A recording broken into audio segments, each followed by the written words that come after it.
And after a series of powerful speeches, I'm very excited to shift gears and move on to the first panel of the day.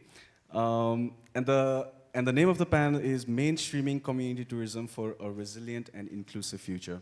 And moderating that session is someone who embodies that future every day.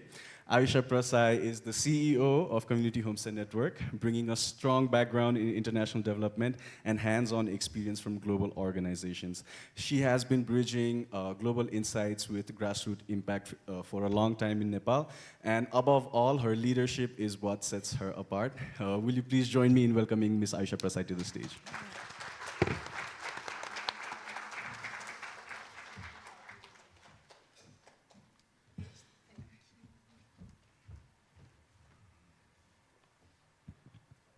Hello. Good morning, everyone. Thank you so much for joining us today, and thank you for the lovely introduction. So namaste and good morning, everyone. Thank you so much for joining us in this important conversation on mainstreaming community tourism as the future, resilient and inclusive future. So community tourism is often taken as a niche or a feel-good alternative, but what if we reimagined it as a blueprint for travel, one that centers around local leadership, thrives on meaningful partnership, and integrates climate-smart practices. So at CHN, we are very fortunate and privileged to have that position to leverage various partnerships alongside with our communities to mainstream community tourism, not as a side initiative. So that's the heart of today's dialogue. Rethinking community tourism, not as a side initiative, but as a strategic pillar of Nepal's tourism future. So moving forward, what we really have to think is think beyond the siloed efforts and work towards the integrated long-term sustainable development efforts that will take tourism to the new avenue, community tourism at the center of the mainstream travel. So it's my honor to introduce our speakers who bring leadership across regional cooperation, community empowerment, and tourism innovation. So we'll be together here for 45 minutes. Please put your hands together with a round of applause in welcoming our speakers for today. Our first speaker for today is Dr. Anukumari Lama, who leads the Sustainable Mountain Tourism component at EC Mode. With over 22 years of experience, she has been instrumental in connecting climate resilience to tourism strategies in Nepal's most vulnerable mountain regions. Our second speaker for today is Ms. Priyanka Singh, Regional Manager for Asia Pacific at Planetara, a passionate traveler and a development practitioner. Priyanka has spent 15 years working with communities across Asia, building tourism models that are authentic, community-owned, and globally connected. And our third speaker for today is Ms. Shraddha Shrestha from Nepal Tourism Board and a joint project between NTB and UNDP Sustainable Tourism Project. With nearly 2 decades of experience in tourism marketing, Shraddhaji bridges policy, storytelling, and digital innovation, reshaping how Nepal is represented in a global market. Thank you so much, and a round of applause once again for our amazing, incredible partners. So for me, this panel feels very natural because I work alongside with them, and I think I have more meetings with them than with my team members. So thank you so much for joining me today. So before we dive into the conversation, I'd also like to warmly welcome all of you in the audience.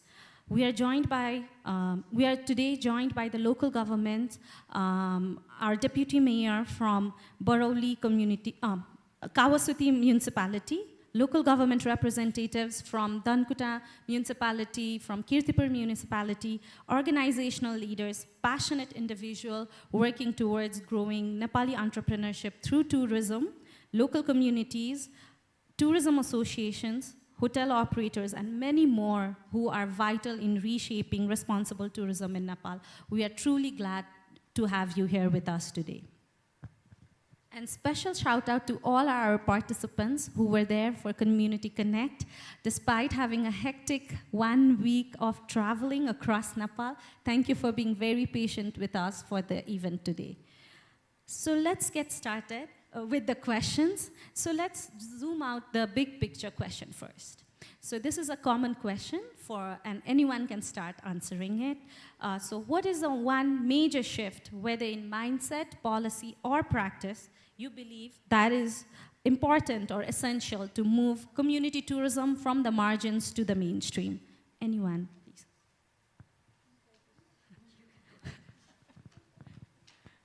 Thank you, Aisha, and good morning, ladies and gentlemen. First of all, I would like to congratulate Community Homestay Network and all the partners for a successful completion of the second edition of the Community Connect. This is a very wonderful reminder of the power of connectivity, especially because we are talking about mainstreaming the ideas of community beyond siloed approach. So once again, it's a good reminder that the force of connectivity is very important. So having said that, I was listening to all the speakers so far and very carefully, because the question of what is it that's required moving forward, right? Is it the mindset, policy, or practice? And I would say the whole idea of policy and practice is informed by the mindset. It's the thinking that we need to change. And I will give a couple of examples. So we are in a state of reality that moving forward, tourism needs to repurpose its own, why we are here in the first place. I've heard a couple of words like redefining, transformation, reframing. So what do we really mean by that, right? And one of the critical elements that's missing in this discussion so far, right? I'm saying so far, is the idea of really understanding that tourism is a cross-cutting sector. And when we say it's a cross-cutting sector, by default, it's a very, very complex phenomenon, which has a lot of intersections with different disciplines or ideas like, say, environment, geography, culture. Just the previous speaker was so very proud to talk about the interrelationship between community, culture, and heritage. So that's one aspect of why we need to, think about the mindset. But missing in that discussion is the relevance of ecosystem, environment, businesses. So the take away from this question is that we need to start thinking that tourism is not about the number, the economy. Yes, it's important, but it's also about how does the number and the economy, how can we align with the development that happens to bring the growth that is pro-environment, pro-community, pro-climate change. So we need to think from a very integrated perspective that it's about the ecosystem that we need to support. Once we know the reality that we are linked with every aspect of our own undertaking, if we are seeing developing a community-based tourism, a place is not is kind of an isolated. A place has its relationship with the geography. It had its relationship with water, nature, people, right? So that sort of understanding is very important. Then only we would be able to influence our policy and practice. So mindset is something that I would like to think about.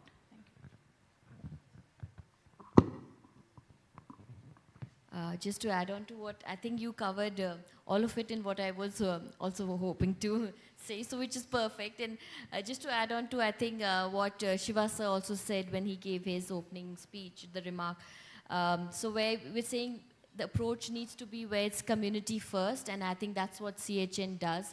And that's what we at Planeterra, what we do is putting community first. That's the approach that needs to be in tourism development, whether it's the policymakers, whether it's the NGO sector, whichever sector, it has to be integrated, it has to be community at the core of each and every, whether you're making the development plan, whether you're designing the itinerary, so be it a travel company. And I think a lot of responsibility also, which I'll just add would be, I think something we've not touched upon also, is responsibility lies on each and every one of us, because each and every one of us is a traveler at some point when we all are out of our spaces. Like, it was great to be, and I was really privileged to be there yesterday at the sharing session, and I think it was really important to have that piece, like, as travelers, what are the choices we are making as travelers? Do you choose a community experience over something else? Do you go out to the local guide? Do you hire a local guide? Do you go shop from the community? Do you go encourage that you go to a practice which is very, very, very rooted in the community, be it a painting experience, be it something where you make it yourself and take it, bring it back home, rather than just, I'm not against shops or malls or the airport shops. Sometimes they're very convenient, but rather than going and buying from there, but being very, very, mindful of when you're buying those souvenirs. Are you sourcing it from the community? Are you actually, is your tourism dollar going back to the community? So, those kind of things. While you're in a destination minimum for 7 days or a week, are you eating all your meals at a hotel, or are you actually looking for, hey, where can I get that food from a community or from a local experience? So making those kind of very conscious choices, because all of us are in the space of community tourism, and that's why we are in this hall today. I think we have that responsibility where we can be very mindful with our personal choices also, because change begins at home. If I'm preaching to others and I'm going and not doing it myself, and I'm not able to instill that in my child, it'll be a very, very failed attempt, to sit at this panel and not be doing it at our homes and our lives as a daily when we are traveling. So these are the kind of choices we can make. Choose community, put community first where you are in that place of where you're making policy decisions, if you're a traveler. So everyone has a role to play, and putting community at the core of whatever you do, be it a traveler, be it a policy maker, be it an NGO, be it a travel agent, be it an influencer. So are you highlighting, of course, the landmarks, but are you also highlighting those core community, very, very enriching experiences? So I'll just leave it at that. Good morning, everyone. Thank you so much for the question. I would like to talk on the basis of my experience. So it's been 20 plus years that I've been serving. I'm associated with Nepal Tourism Board. And when I first joined, there was there was no word like community tourism. It was all about mountains and more. So the shift I've seen in all these years is in three things. Is like the policy making, the ownership from the private sector, and the acceptance from the community. So I think these three are very important. And, until recent times, the community-based tourism was not a part of our national strategy. So, it was seen as a mere tool for a rural, poverty alleviation. But now, things have changed.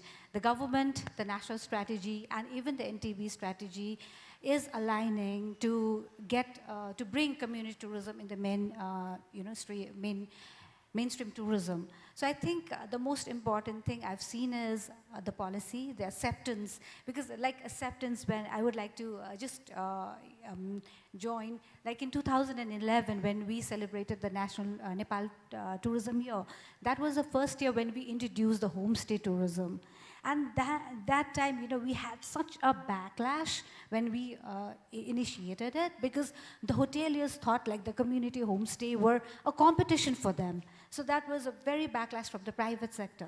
But now we see this is a very good example of the private sector owning the homestays and the community-based tourism. So I think that's a very major thing that will help to create a resilient tourism in the future.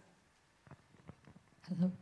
Thank you so much. I think we already have so many ideas and thought on how we can mainstream it. And the few ideas, I think what I captured from the first conversation was cross-cutting issue, it's complex, choice, mindset, shift, and ownership from the private sector and the public sector, and acceptance from the community.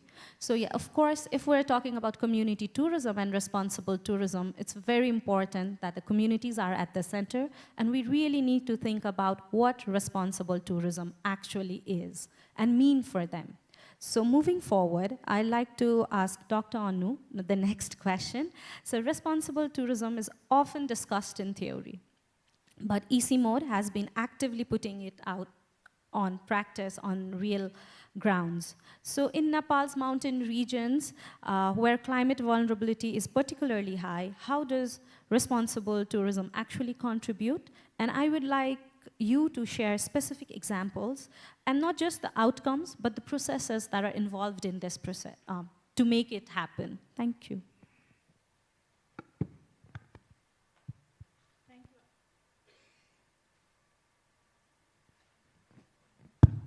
Thank you, Aisha.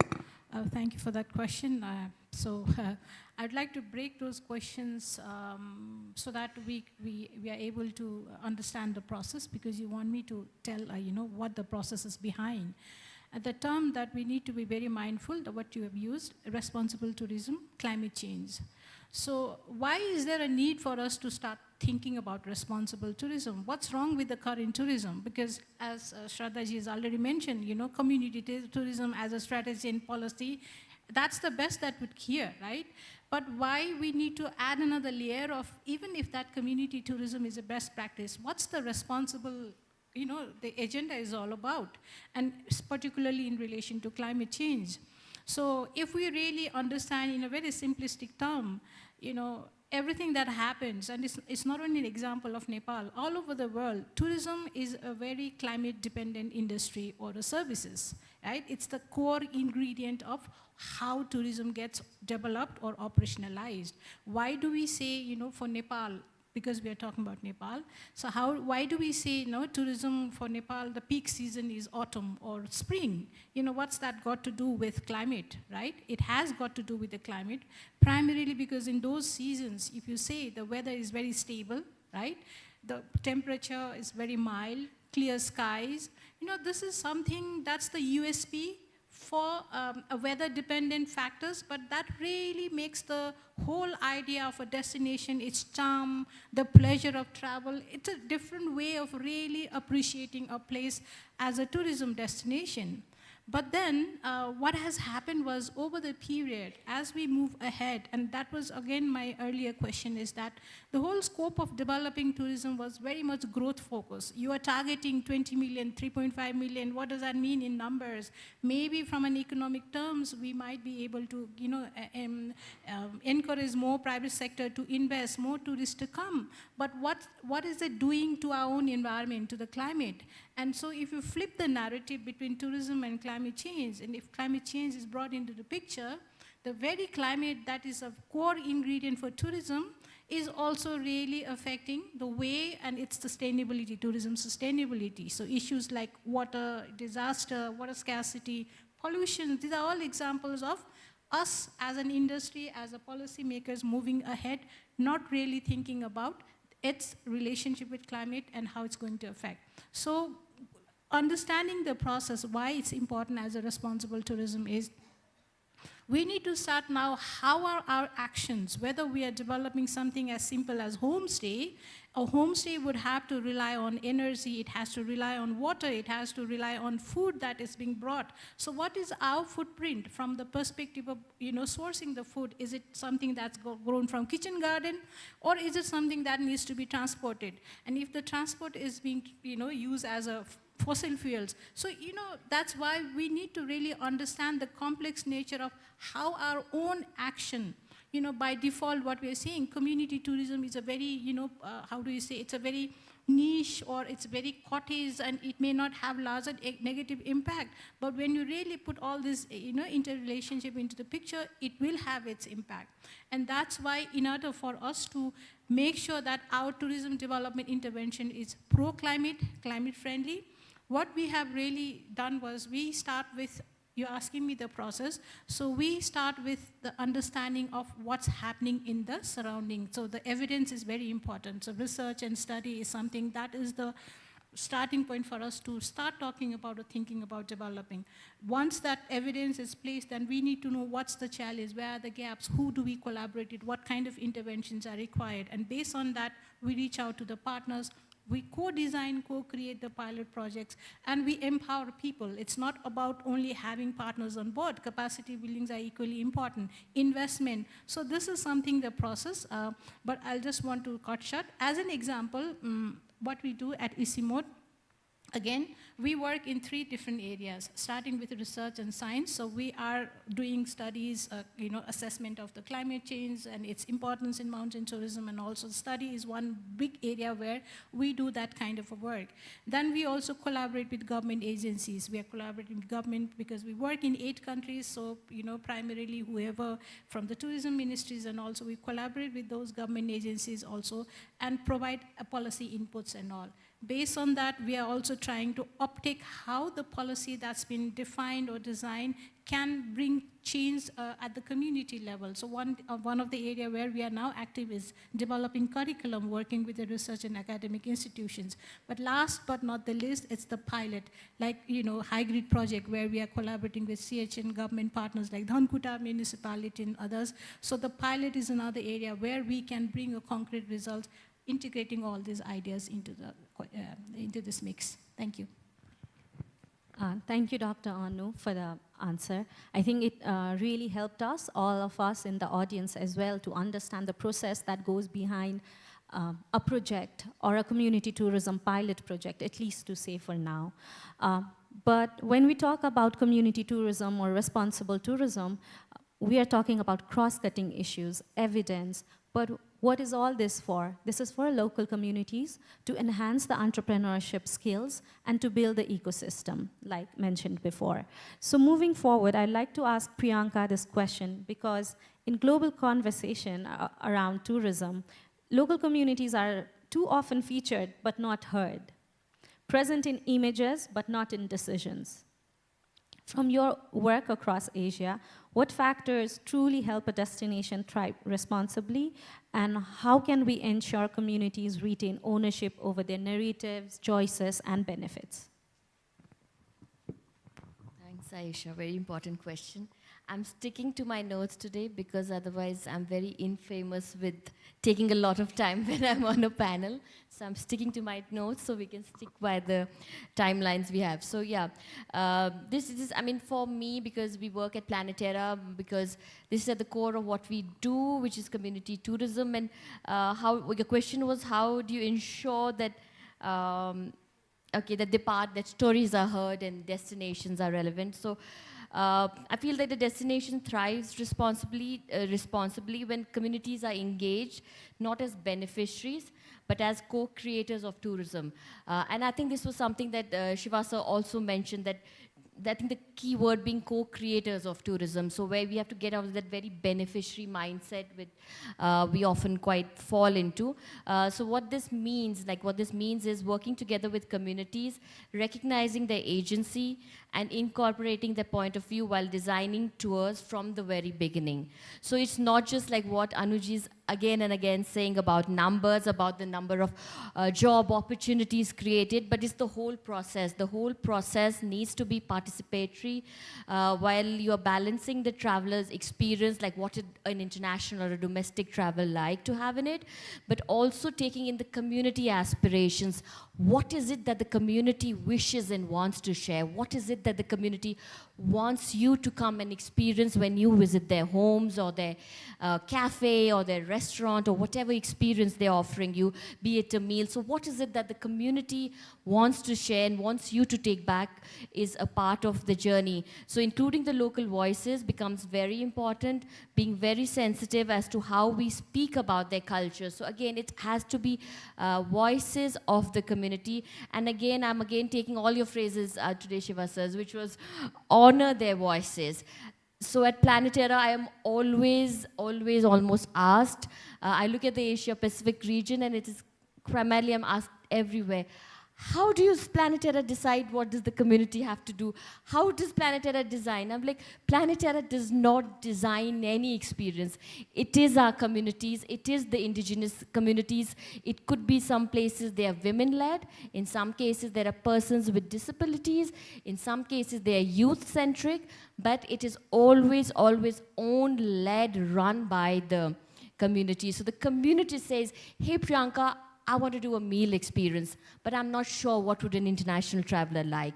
I'm not aware how do we do this. So we just go in there, our team would go in there just to help them understand things about very technical dietary restrictions, hygiene, sanitation, some of those protocols, but the experience is designed by them. I can't tell them, hey, I want you to cook this, or you need to cook that, or you need to do a mask painting, or you need to do a wood carving experience in Bungamati. It is the community who kept coming to us, and today Madhukarji was here in the audience from Bungamati, and we have from beautiful community of Kirtipur, and you all heard Kavitaji's story yesterday.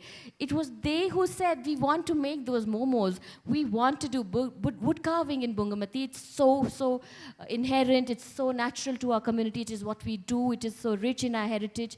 And when you see them in some of their beautiful, beautiful refinery, I'm from India, and you know, we are very culturally rich in India and Nepal, and be it the Dhaka Topi, be it the welcome you must have got in Kirtipur with Gangaji and her team. It is all they came up with that. I mean, while we were doing those experiences and creating, they said, can we wear this? Can we say this? Can we do a tika? It's something that they want to do and how they want to welcome you in your community. So it's giving them that ownership and letting them be and designing the entire experience is what is, I think, going to shift the narrative to giving and respecting their voices. So it's not something we force or it comes like top down, like, hey, you need to do this and welcome guests. It's the community who says, I am doing this, how can I welcome international travelers? Or in some cases, they've been hosting domestic travelers, and they do understand, like, but I think there might be certain differences if I have to get an international traveler. I might not know the language. So quite often, you know, those kind of barriers are there, and that's where we jump in, and Community Homestay Network and organizations like Planetera support communities, but everything is done by them. So just some of the things are like, you know, engaging with local communities, and what Anuji is really, really stressing, which is, I think, the core of tourism and community tourism can play a key role, is the climate, the, you know, nature positive tourism, whether you call it conservation, because traditionally, indigenously, we are very, very rooted in nature.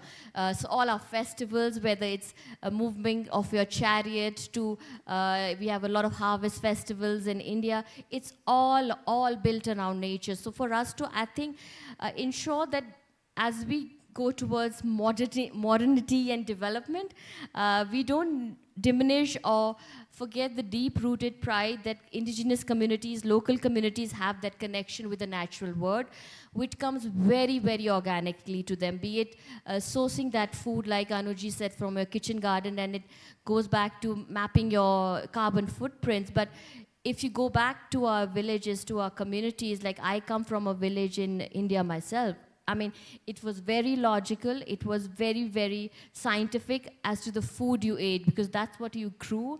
It was healthy, it was as per the season. So even tourism plays that role. So be it a meal experience. So a lot of our communities sometimes are hesitant, oh, will they like our food? I'm like, no, they're not coming to eat pizzas. I love pizzas, but if I'm in Dhankuta, I really am not looking for a pizza experience. Or if I'm in Kerala, I want to have that food off that place on a banana leaf. I do not want to go and eat with a fork and knife. I want to use my hands and I want to eat the food like that, you know. So all of those things are very, very natural to our communities. So for us to be very mindful in each and every way, whereas the policymakers, the travel companies, like, you know, let's not kill that. Let the experience be rooted in the community. Let them take the decision how they want to tell their stories. Of course, keep being very mindful of the safety protocols, the hygiene, the sanitation. And there are a lot of sustainable practices which are very, very, very, again, we had it in a part of our system. And somewhere along the way, plastic came into our lives and we thought we've become very, very smart. And now we're trying to find ways to go back. And whether it's tapari making, like I think some of you may have done it in Nagarkot. In my country also, we do a lot of paper plates in our villages. We never had plastic. There were only leaves, be it from the north of the India to the south of the India, just the leaf and the plant change. But those were the plates that were used during weddings, during functions where there was large-scale meals being prepared, but now we've forgotten and there's a lot of plastic. And when we are back in the communities, a lot of our communities are trying to use those practices. So while it might not be like, oh, how do you map your waste management? These are things which take time. These are things which we are at fault as travelers, as tourists, as travel companies who might not have, who forgot along the way. And now we've come, whether it's these glass bottles and in all our hotels because of leaders like Shiva sir. I mean, we find no plastic when we stay in traditional stay or traditional comfort. So being very, very mindful of all of these practices. A lot of our, I'll just give an example, a lot of our communities, we do a lot of restoration and regeneration work where there is a lot of tree plantation going on now. So when travelers are going to a destination, they can actually see those trees, see how it's impacting the local place, how the migratory birds have come back. So they get to see that when they go to a community and stay with them. So there is a lot of environment regeneration work, and like a lot of organizations like Planetera are also trying to do to make sure that the communities are benefiting and communities are sustained, and travelers can continue to have the experiences. Also, economic sustenance, something already touched upon, and the last point is promoting local businesses, artisans with fair trade practices. So just for them to be able to earn that income and reinvest it back into tourism development, be going back to the community. Yesterday, someone made such a beautiful point about, and she wasn't sure whether the people in Kirtipur were genuinely very happy to see them, or it was all the work by Community Homestay Network. But that is, I would tell you, that is what you experience, the power of tourism. So whoever that was, that is the power of tourism. It may have started with one homestay in Panoti or momo making in Kirtipur, but today or whenever you visited, you were felt so welcome by the whole community. You felt that the whole community was a part of the tourism experience, and that is how tourism and the economics of it works, and that is the power of tourism, that it just doesn't stay limited to that one person or one household. It's the whole community that comes together. It's how they reinvest the tourism income back into the thing. They add more experiences. They use sanitation drive. And I'm getting the look from Ayusha, so I will stop right here. I said I have a very bad habit, even with my notes in my hand. So yeah, thank you so much.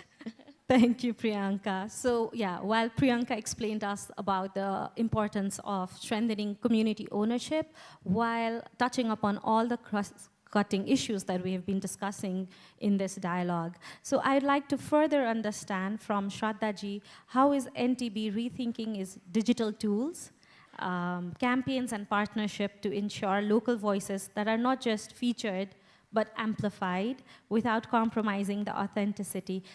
Since you mentioned it's the community tourism, responsible tourism is getting integrated in the strategy level. So what are the actionable items that will take place?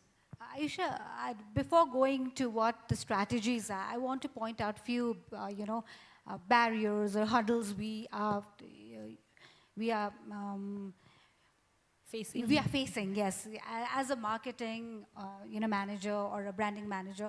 Like we have been trying to, as I said, we have been trying to bring in community-based tourism in our main sector, but we've seen a bit of challenge. It's not as easy as promoting the mountains or anything and just bringing it into the itineraries. So I think there are many barriers, but I want to just point out three. Before we go into the strategies, so the first one I think we've been facing is the fragmented and the informal ecosystem. Because because all the community homestays or the community products which are in the market are informal. They are, I wouldn't say all, but many of them are informal, not registered, and is very disconnected from the mainstream tourism. That's because, and that's the reason that it has not been quite coming up in the booking, and people are not knowing about them. If a tourist wants to find it online, they are not getting the substantial content, and also it is the main tour operators are kind of ignoring it, right? So this is one of the things. And another thing is the standardization of the product and development. Because, we say like, oh, Nepal experiences. Though every experience is rich and authentic, there is a kind of inconsistency in that in terms of quality and service delivery. So I want to add on to what she said, in terms of transport or accessibility or hygiene and then protocols, these things come and these create a trust issue among the tourists as well as the tour operators to sell it, right? And Another thing is the gap in the communication barrier, and also like the digital knowledge. That's also one thing we've seen. So after all, calculating all the barriers, and I mentioned that Nepal Tourism Board is also, we are coming up with a shift in our strategies. So we are trying to do, like a national digital overhaul strategy, where we are actually, we've started to digitize this community-based products and to the destinations. If you remember that the government, the Ministry of Tourism had selected 100 destinations a couple of years back. So most of the destinations are again with associated with the community and the new destination. So we have already started digitizing 75% of those 100 destinations. So we have established a QR code. Now, if you go to the QR code, you can see how you go there, what you see, what you can do, some sort of information is there. And we have a dedicated website and everything in the 100 destinations. And also, we are collaborating with influencers and content creators and the media travelers. I mean, most of them are here to experience like the first-hand experiences of these communities and, come up with real-time stories that can amplify, and take our genuine experiences of the world and say that, okay, this is what you get in Nepal beyond the mountains. So that is one thing we are doing. Also, we are also coming up with national campaigns focused on communities. So I think it was in 2018, we did the Gumpir Barsa. So that was a very local national campaign, which means Paila Desh Ani Bidesh bhanera tyo we had done. So it means like first you know your country and then you go abroad. So that was a very successful campaign, and we are coming up with similar campaign the following year, which will showcase all the new destinations, community-based destinations again. And the third thing we are doing is a partnership, a collaborative partnership. When I'm talking about partnership, we are doing it in 3 levels, like the government, the development agencies, and the private sector. So from, I'm talking now as a national program coordinator because I'm also looking after the Sustainable Tourism Project, which is a flagship project and a very successful project between UNDP and NTB. Because I just wanted to join this because we're talking about collaboration. So UNDP has, it's an extension from our last project, which was STLRP, the Sustainable Tourism for Livelihood Recovery Project, which was we began it right just after the COVID for a short-term employment for the people. But then it was so successful that UNDP wanted to extend it for next 5 years. So the main focus of our new project is to work on sustainability, and our approach is community first. So that's one thing. And another thing I've learned is, we have the modality of LVGA, like low value grant project, which we are working with the regional and the local governments. So post federalization, Nepal has become the regional government, the provincial government, and the local government has become very strong. So we are trying to work with them to amplify the prospects of tourism and also making tourism inclusive for the community. So that's what we are doing. And also I would like to say, like, EC Mode is our partner, just like UNDP. We are working with another partner, like British Embassy through Samriddha Pahad in Kanchenjunga. So partnership has been a key collaboration for us. Thank you, Shraddhaji. This was really insightful, and this is also like the few challenges that Shraddhaji mentioned. Yes, we always appreciate the authentic experiences, but we also had this feedback session yesterday where we acknowledge the problems and barriers on amenities, standardization. So as a private sector, Community Homestay Network can do something, but I think it's a collaborative approach with the local governments, approach with the partners that makes it successful in a long-term sustainability of any kind of community homestays or community experiences. So as I'm aware that we are running short of time, and what's also becoming clear from this conversation is tourism is an interconnected body, a complex system where ecosystem encompasses climate action, policy, economic empowerment, and storytelling as well. All of these flow together, and today's dialogue is also a reminder that we might not have answer to this at all at once. So this is our conversation starter. So I hope you'll get them during the lunch and ask many questions as well, because the time frame is very limited. So this session may not be answer to every question you have, or maybe you will in fact leave with even more questions. But I believe they will be the right questions, the questions to reflect upon and to challenge us and to think deeper and more systematically. And as we all know, there is no one cookie-cutter answer to complex issue like this. So I think this will be a beginning for a conversation that will help us to understand the collaborative efforts, community tourism, and why it is needed in a mainstream tourism, why it should not be sidelined. So saying this, I would like to pose a last question to all my panelists. This is like a last common question, although I had a lot of questions, but, but I think we're running short of time. So since we're talking a lot on the collaboration, and all three major partners that we've been working and who have really worked, not just with us, but like Shraddha ji mentioned, and EC Mode Planet, they work with multiple partners. And your organization have been leading parallel efforts in responsible tourism.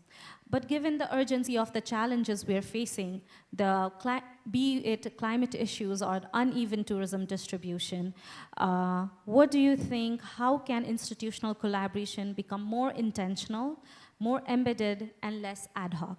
Yeah, anyone can start the question. Answer it.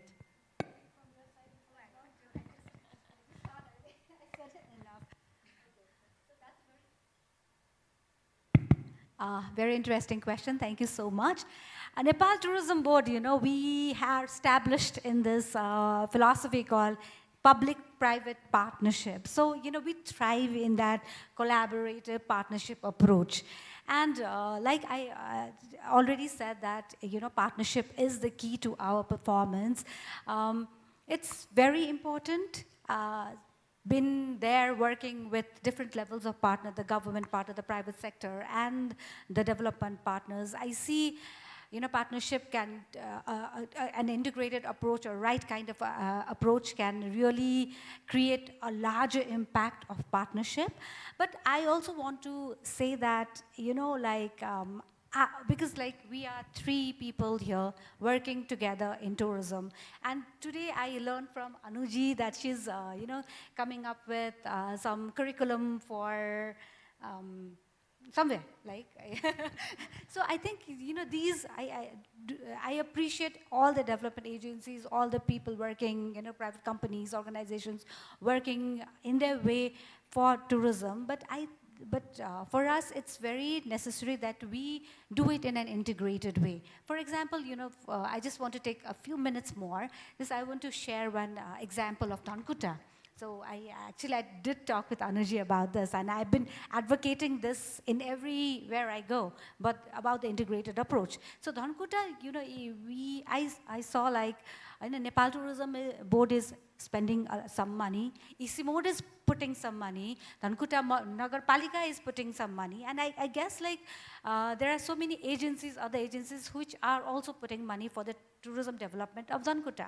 But then we don't know what other people are doing, everything is doing. So, you know, there are duplication of things, there are duplication of projects. So if we all this, we sit together and put our resources at one place, I think the impact and everything would be 3 times of what we are thinking. So this is my request with all the, all the development agencies, that please let NTB be a part of what you are doing, so that we have a bigger network and we can use what, the good things that you're doing and maybe replicate it somewhere, so that we are together and at par for the tourism development. And also I would just want to add one thing. I just heard Buddhiji, he was talking about that he is facing some problems with trainings. So I would like to ask Buddhiji to come to us, because we have the resources and we are into capacity building. So if you have any proposal for us, please do come to us, and Nepal Tourism Board with STP, we will definitely be your partner in the capacity building of Tharo Development Community. Thank you. Thank you so much. Priyanka?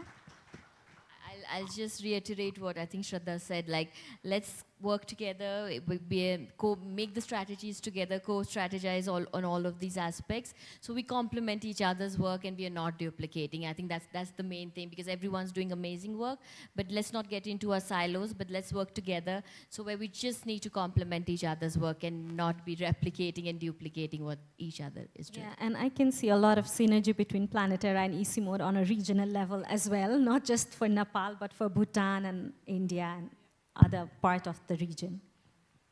I think agreeing everybody here, but really this answer to this question ties up with my first, answer, that if we appreciate the fact that it's not only us, there are multiple players, and everybody comes with their own, whether it's in terms of investment, skill sets, knowledge and all. And that's something, it's very core of what EC Mode does.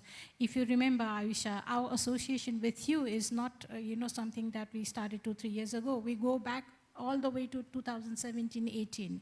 So what we do as an EC Mode is we are very purposeful and mindful as to who we bring on board as our partners. But when we are selecting as a partners, it's not just that, because there is a diversity that would be needed, like, public-private partnership. I mean, do we just want a public-private partnership? Or in that public space, in that private space, what are the unique skill sets or experiences that each partner can bring? And I would like to go back to the Dhankuta pilot project once again, because I hear from your team that this year there were, there's a lot of demand for that trip. Trip 3 was one of the best sellouts. So shout out to all the people, who's been to Dhankuta, and, congratulations. I'd like to interact more with the team who's been just there.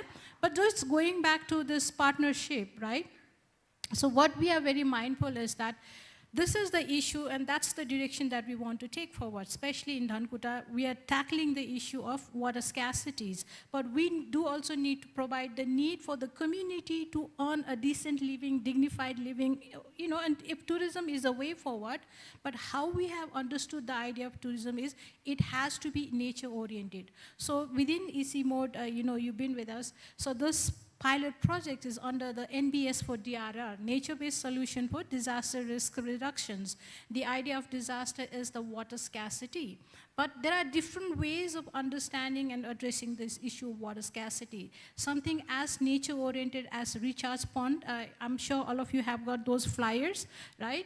But then there are other partners also, like something that's naturally the water resource should be protected and springs should be recharged. But there are ways also optimizing the use of water for the business purposes. And that's where partners like Smart Pani is on board. But we do not know the market. We do not know the community. And that's where Community Homestay Network comes into this picture.